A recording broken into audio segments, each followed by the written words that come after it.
현대인에게 문신은 더 이상 놀랍거나 어떤 특별한 의미를 부여하지 않습니다. 사실 저는 14살 때부터 문신을 했는데요. 혼자 집에서 바늘에 잉크를 묻혀 몸에 타투를 그려넣기 시작했습니다. 하지만 그림도 엉망인데다 피까지 많이 나니 바이러스 감염되고 싶지 않으시면 저처럼 혼자 문신을 하는 일은 없어야 합니다. 제가 어릴 적엔 동네에서 펑크록이 유행을 했는데요. 마을 사람들 대다수가 펑크록 가수들처럼 팔에 문신을 하고 스케이트보드를 탔죠. 지금 생각하면 동네 건달 같지만 당시 제 눈에는 꽤 멋져 보였습니다. 그래서 저도 그들처럼 팔 전체에 문신을 하기 시작했고 지금은 팔과 가슴 등에도 문신이 있는데요. 그럼에도 불구하고 저는 솔직히 사람들에게 제 문신을 공개하고 싶지 않습니다.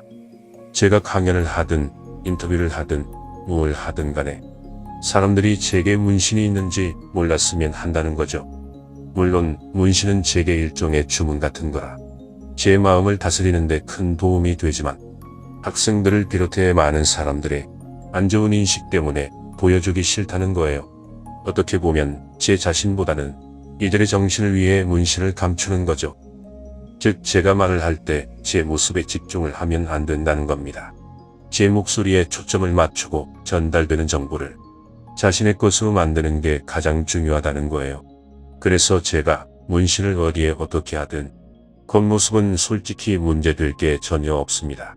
하지만 사람들은 문신을 보면 제 말에 집중을 못해요. 마치 제가 형광색 티셔츠라도 입은 마냥 사람들은 문신을 보고 기겁을 하는데요.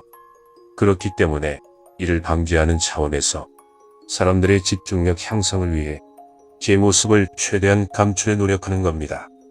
예를 들어 제 목소리가 더 잘 부각될 수 있도록 강의실을 의도적으로 어둡게 함으로써 학생들의 집중도를 높이는 것도 이와 같은 원리입니다. 유튜브 역시 분명 화면으로 보여지는 모습이 있기 때문에 제 모습을 최대한 감추려 노력 중이죠. 그런데 최근 들어 많은 것들이 바뀌고 있습니다. 저 때만 해도 문신은 사회에서 금기시 여겨졌지만 지금은 의사, 변호사 같은 전문 직종의 사람들도 문신을 많이 한다는 거예요. 심지어 직장에서 피어싱을 하는 건 상상도 못했기에 눈썹에 피어싱을 하면 카페에서 잘 얘기도 했죠. 그런데 시대가 바뀌고 있습니다.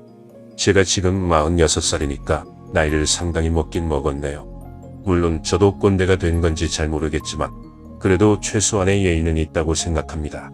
공적인 자리에서 적어도 일관적인 모습을 보여줌으로써 제 목소리에 더 귀를 기울이고 진지하게 받아들였으면 하는 바람이 깔려 있는 거예요.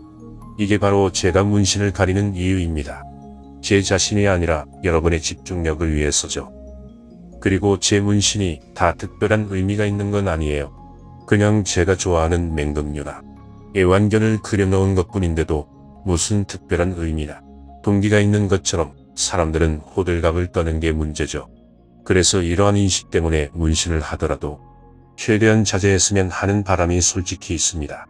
즉 사람들의 선입견이 너무 심해서 이들을 상대하며 살아가기가 만만치가 않다는 거예요.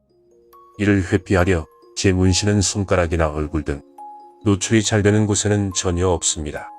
물론 온몸에 치렁치렁 문신을 한 사람도 있지만 그렇다고 저는 이들을 쉽사리 판단하지 않습니다. 신경뇌과 관점으로 문신을 해석해 볼까요? 뇌에는 원뿔 모양의 얼굴을 인식하는 뉴런이 있습니다. 마치 얼굴의 균형을 잡는 자이로와 같아서 얼굴에 두 개의 점만 찍어도 얼굴 인식에 변화가 생기죠. 그런데 얼굴이나 목 전체에 문신이 들어가면 뇌가 얼굴을 인식하지 못한다는 문제가 생깁니다. 마치 눈, 코, 입이 여러 개인 것처럼 뇌가 착각하는 바람에 전혀 다른 존재로 기억한다는 거예요. 문신한 사람이 눈에 거슬리고 자꾸 신경 쓰이는 게 이 기관에 문제가 생겼기 때문인 거죠. 즉 문신 전과는 전혀 다른 새로운 생명체로 각인돼 버리는 겁니다. 그래서 목에 문신이 있다는 건 단순한 문제가 아니란 거예요. 문신은 진짜 얼굴인지 뭔지 구별하는 데 있어 뇌에게 부담을 줍니다. 그래서 얼굴이나 목에 문신이 있는 사람을 보면 보기가 불편하고 얼굴이 찌푸려질 수밖에 없는 거예요. 그렇다고 문신이 무조건 나쁘다는 건 아닙니다. 사람들은 각자 개성이 다르기에 자신의 방식으로 인생을 살아갈 권리가 있어요. 저 역시 어릴 적 펑크락에 빠져 있었지만 그렇다고 이를 무조건 옹호하지는 않습니다. 오히려 저는 한 가지에 얽매이기보다 다양한 사람들을 존중했기에 운동선수, 가수를 시작으로 히피, 게이, 이성애자 등 누구와도 쉽게 친구가 될 수 있었습니다. 각자 위치에서 최선을 다해 살고 다른 사람에게 피해를 주지 않는다면 각자의 삶의 방식은 인정해주세요. 타인의 삶에 너무 신경 쓰지 말라는 겁니다. 그러면 저처럼 마음이 한층 가벼워져요. 마음의 여유가 생기는 거죠. 물론 자유민주주의 기반하 의도치 않게 피해를 줄 수도 있지만 그래도 자유가 있기 때문에 실보단 득이 훨씬 많습니다. 제3자의 표현의 자유로 내가 입는 피해보다 내가 누리는 자유의 유익이 훨씬 크다는 거예요. 자유롭게 새로운 사람을 만나고 인연을 만들 수 있는 것도 자유가 있기 때문에 가능합니다. 그래서 저는 상대를 쉽사리 판단하지 않습니다. 자유가 있기 때문에 모든 사람이 내 마음 같지 않은 건 당연한 거예요. 이들을 통제하려 해서도 안 되고 통제할 수도 없습니다. 그래서 우리 각자 인생에서 무엇을 이루고 싶은지 자신의 사명에 관해 깊이 생각해 보는 게 좋습니다.